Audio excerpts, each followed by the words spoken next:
Coming up in the news, Customs Exigency Order number 5 coming to a close.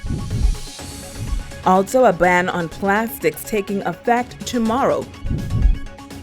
And we will tell you why the rules of JUNKANAOO have changed for the 2020 New Year's Day JUNKANAOO Parade. The Bahamas Tonight, the Northern Edition, starts now. This is the Bahamas Tonight, Northern Edition.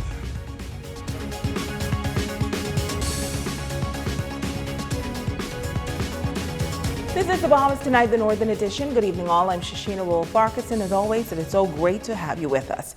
Topping news, it is the final day of 2019, and this day brings to a close the Customs Exigency Order put in place following Hurricane Dorian. Scores of residents have taken advantage of the order, but tonight Customs officials say another is now in effect. Megan Shepard reports. December 31st will mark the end of Exigency number 5, a tariff act which provided custom duty exemptions on urgent need goods to residents on the islands of Abaco and Grand Bahama following the massive destruction left behind by Hurricane Dorian.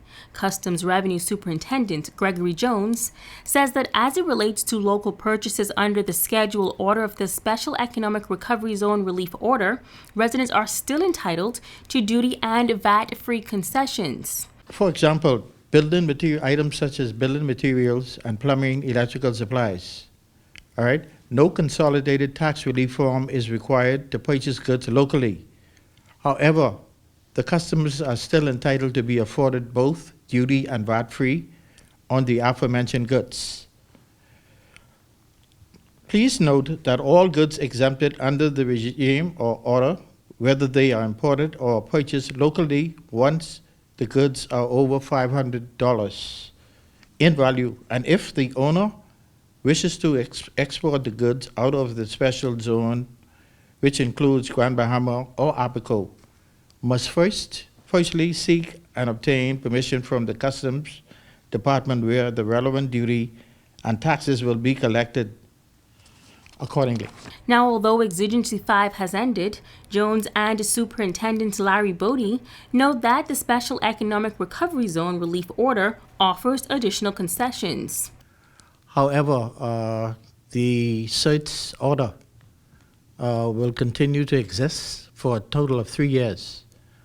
However, if you look at the copy of the consolidated tax form, goods specified in the order, namely building supplies and what have you, there is a cutoff period. It'll be only good from December 4th up to the 30th of June of 2020.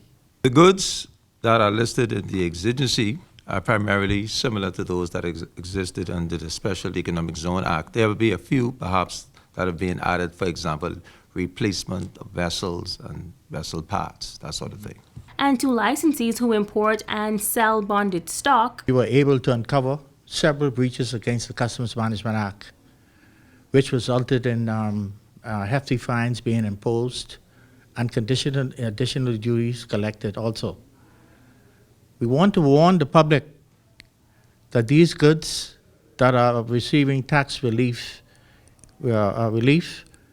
ought to be used for their intended purposes. We also discovered that some bonded vehicles left from Grand Bahama found their way into Providence.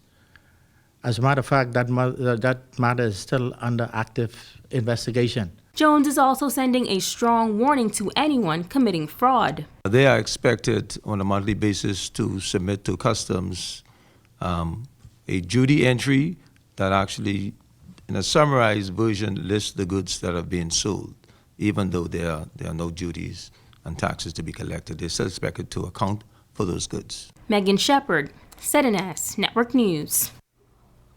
Thanks, Megan. Well, in less than 24 hours, the ban on single-use plastics will take effect. A little over a year ago, the Ministry of Environment and Housing, along with other organizations, launched a campaign to educate the public on the ban that seeks to reduce plastic and styrofoam waste to landfills. Italia Hall has more on this report.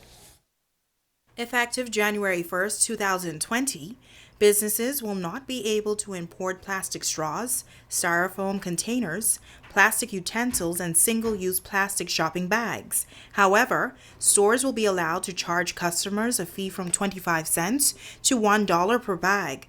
Reports say stores will be allowed to keep the fees collected for the sale of these bags, but a record must be kept of the number of bags that were distributed. Failure to keep these records could result in fines of up to $2,000.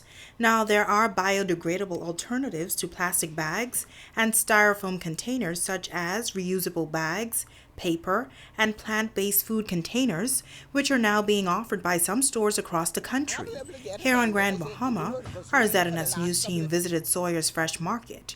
Management could be seen preparing for the January 1st deadline, and while we were unable to get an interview, the manager of the store did confirm that starting January 1st, they will be charging 25 cents per bag. Over at Cosrite, the store was busy with customers putting in some last-minute shopping before the new year. Assistant store manager Lincoln Ritchie says the store is now in the process of transitioning and will no longer sell styrofoam products. In fact, he says the store stopped offering plastic bags to customers from earlier this year. We started the plastic bag ban in a sense from June 1st because obviously as a club model, most of our stuff are in cases or in bulk items. So the bags was more of a convenience for retail. We have insulated and non-insulated woven bags that we sell. As a partner in the community, we understand the need to control plastic waste. Obviously after Dorian, we saw how much waste that was actually around.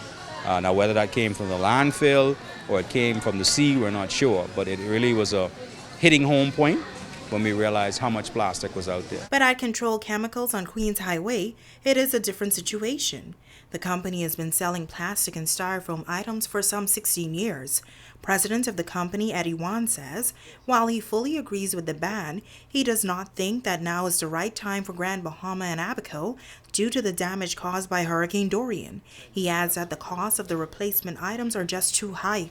In some cases 70%, 100% higher than the styrofoam and the like, and it's crazy to think that we can afford to pay that right now with everything that's going on this island.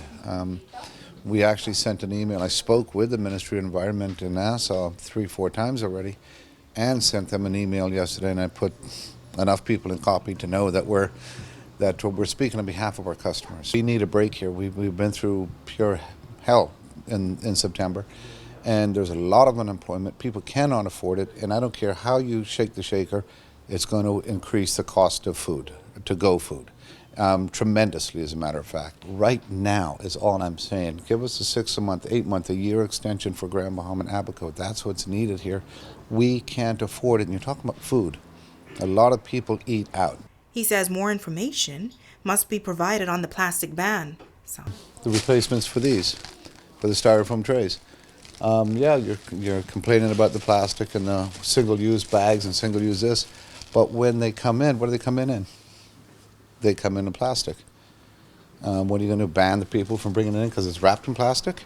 You got to kind of educate us all a little more. Think this through a little more than they did, and then go ahead and go full force, which I do agree with, but time and time, a little more information to the public, I think, is what's needed. Now the Bahamas is joining several other Caribbean countries as the movement towards reducing plastic and styrofoam advances across the globe.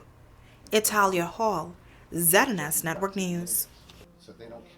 Well, ZNS 810 AM radio entering 2020 strong. The radio station sustained serious damage following Superstorm Dorian and was forced out of commission pending repairs. As Jamila Mizik tells us tonight, repairs have been made and now 810 AM is ready to shine the light throughout the country. ZNS 810 AM radio suffered a big blow following Hurricane Dorian. Essential equipment was damaged and the radio was off the air for the past 3 months. 810 AM is now back up and running on all radio dials. ZNS Northern Service radio manager Cindy Russell noting that the absence of 810 AM was a big miss for many of their listeners and they're ecstatic to return to the air and to bring quality programming. you just knew that something was missing. I know that, like, when you go out in the community, people were calling me, people were sending messages, and you would go out and you'd see people and they'd ask you, what happened to the radio? When are you going to be back on? So we're so happy that we're back on, because we realize, and I think the community understands how important 8:10 a.m. is to the northern service, the northern Bahamas. And of course, we have listeners throughout the world, even in South Florida. A lot of Bahamians live over there, and they depend on the radio station as well to kind of, keep in contact with what's going on here at home. So we're very happy to be back on. Now, engineering manager Coy Wilkinson says the team worked diligently to get the popular station back up and running, noting that it was important because of the corporation's mandate. We had to educate, inform, and to entertain. And so we have to stick with that. Also, 810 is an extension of 1540 AM, the network out of Nassau. And so we have a mandate by the government to inform the public. All right, and so we have to maintain that.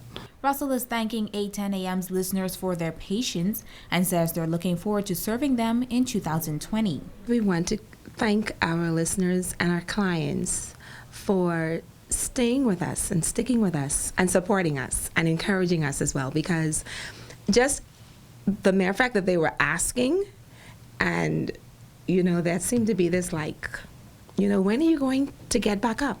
We need ZNS. So that made us feel good to know that the role that we play in the community is a very, very important one. Now, Power 104.5 FM was also impacted by the storm, but listeners can continue to access that station and all other ZNS programming via the ZNS app. Jamila Mizik, ZNS Network News. Great news there. Well, we are just hours away before the country's greatest cultural extravaganza that takes center stage on Pioneers Way.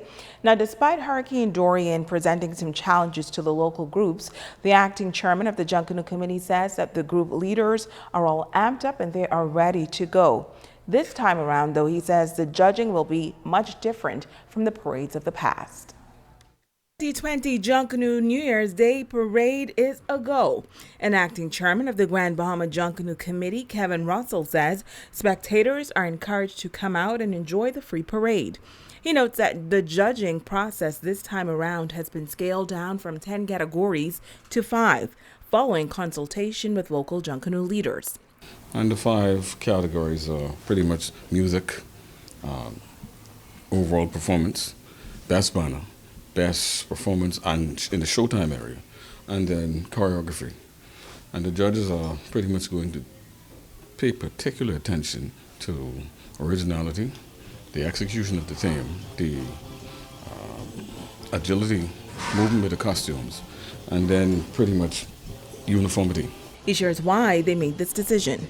Well, just in the aftermath of the hurricane, what happened is we consulted with the groups. And like I said before, we have this frightening contemplation that we might not even have a parade. But after we spoke with them, all of them to the man said, we're coming out. And I remember one particular leader saying to me, this is in the heart. If you got to come out in shorts and t-shirts, we'll do that. And we got together and we decided to pretty much streamline things, because their costumes most of their sharks got inundated and got flooded. And you understand that most of the members of the group, they have their challenges too. 48 judges will take part this year. 25% of that number, he says, will be newcomers. But get this, for the first time in years, 2 additional groups have been added to the A category. Asgard and Spartans. And these guys, just to show you the resiliency, they had to change some of their themes too. And these groups, 2 of the groups, changed their theme to celebration of life and a salute to the U.S. Armed Forces and the NGOs. And another one said, let us celebrate after the storm, let's celebrate Bahamas, let's rebuild. So that is amazing. It shows you resiliency of the human spirit. And even though the judging component of the parade has been scaled down, Russell says the competition will still be fierce. On Facebook, some persons were saying it was watered down. They're saying it's not watered down, the rules have been relaxed a bit, but competitions are going to be coming after one another. And that's good.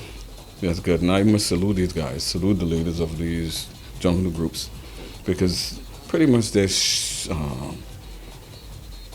showing the way. Once again, the New Year's Day JUNKANAOO Parade is free and it starts at 5:30 p.m. on the dot. Now let's take a look at the JUNKANAOO lineup. The Swingers will be the first group out of the gate, followed by the Bushwhackers, then Kingdom Culture. Sting will be fourth, Platinum Nights will be fifth, Showtime will follow. Then a new group will follow behind them. That's the Kingdom Ambassador Spartans. The Grand Bahama Asgard will be eighth, and the final group to enter the parade route will be the Superstar Rockers. The cultural show will take place downtown Freeport at 5:30 p.m. sharp. Stay with us. There's more news right after this.